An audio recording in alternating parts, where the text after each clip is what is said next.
నియోజకవర్గ రైతులకు అందరికీ నమస్కారాలు. ధాన్యం కొనుగోలు, ప్రత్యేకించి వడ్ల కొనుగోలు కేంద్రాల్లో కొనుగోళ్ల ప్రక్రియ చివరి దశకు వచ్చింది. రైతులు ఎవ్వరూ ఆందోళన చెందాల్సిన అవసరమే లేదు.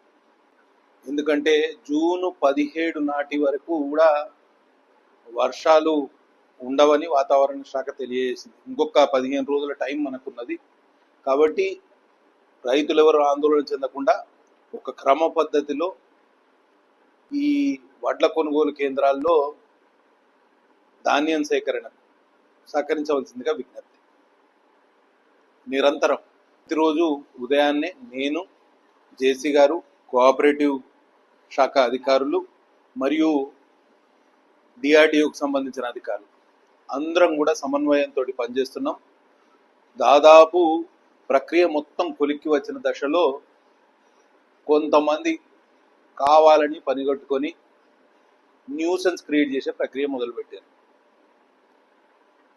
మక్కల కొనుగోలు ఎన్నడూ లేని విధంగా నేనే మంత్రి గారి దగ్గర పోయి 2 మక్కల కొనుగోలు కేంద్రాలు మంజూరు చేస్తే కౌటాలలో ఇవాళ 7-8 సంవత్సరాలు అయింది. గోడౌన్ తెరవక, గోడౌన్ కట్టిండ్రు, తెరవలేదు, దారి లేక తయారు చేసి ఎంఆర్ఓ గారితో మాట్లాడి అక్కడ ఏ ప్రతిబంధకం ఏదైతే ఉన్నదో దాన్ని తీయించి ఇవాళ మొత్తం ఆ నాబార్డు గోడౌన్లో ఇవాళ మక్కల కొనుగోలు చేస్తే 50,000 బస్తాలు ఇప్పటికే కొనుగోలు జరిగింది.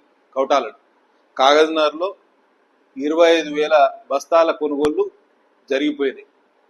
ఇంకా ఏవైనా మిగిలినాయి కాగజ్నగర్లో కానివ్వండి, కౌటాల్లో కానివ్వండి, ఏ మిగిలిన మక్కలన్నీ కూడా కొనే ప్రక్రియ ఆ కోఆపరేటివ్ శాఖ అధికారులు చేస్తున్నారు. ఎవరు ఆందోళన చెందాల్సిన అవసరం లేదు. ఎన్నడూ లేని విధంగా ఈసారి శనగల కొనుగోలు కేంద్రాన్ని కూడా కాగజ్నగర్ బీట్ మార్కెట్లో నేనే మంజూరు చేయించాను. ఇట్లా పంటను కాపాడుకునే బాధ్యత ఏదైతే రైతులకు ఉన్నదో మద్దతు ధర కల్పించే బాధ్యత ప్రభుత్వం మీద ఉన్నది, ప్రజాప్రతినిధులుగా మా మీద ఉన్నది. కాబట్టి దాన్ని తూచా తప్పకుండా పాటించే ప్రక్రియ మేము చేస్తూ ఉంటే మాజీ ఎమ్మెల్యే కోనేరు కోనప్ప గారు తగుదునమ్మా అని అంత అయిపోయినాక చివరి దశకు వచ్చి ఓ చినిగిపోయిన సంచిని చూపించి అసందర్భ ప్రేలాపన అడ్డగోలుగా మాట్లాడే ప్రక్రియ మొదలుపెట్టాడు. అధికారం పోయింది, 2.5 సంవత్సరాలు అయింది అనే అసహనం మీలో ఉండవచ్చు.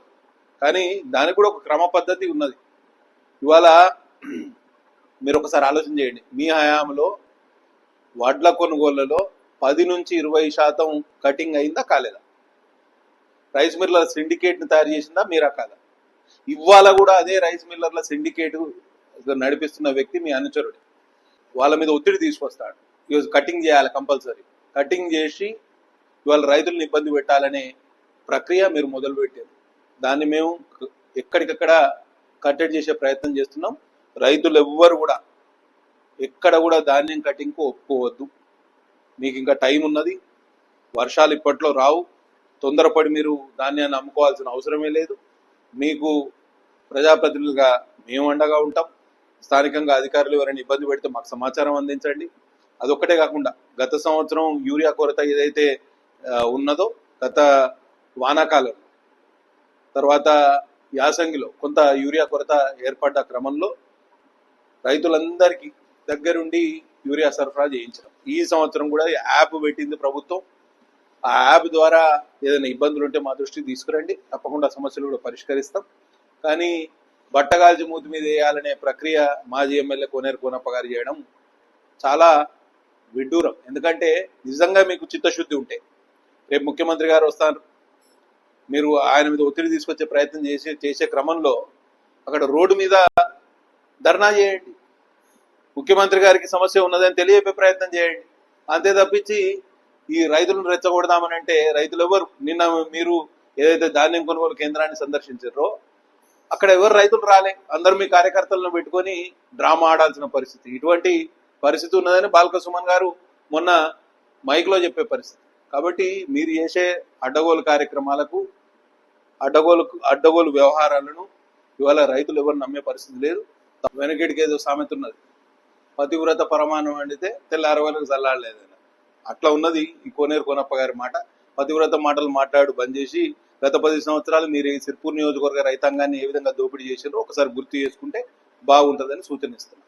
తప్పకుండా ప్రతి ధాన్యపు గింజ ప్రభుత్వం సేకరించే వరకు మేము ప్రభుత్వ అధికారులను పురమాయిస్తూనే ఉంటాం, వారి మీద ఒత్తిడి తీసుకొస్తూనే ఉంటాం. అట్లనే మొక్కల కొనుగోలు కూడా సాఫీగా జరిగేట్టు మీరందరూ సహకరించాలి.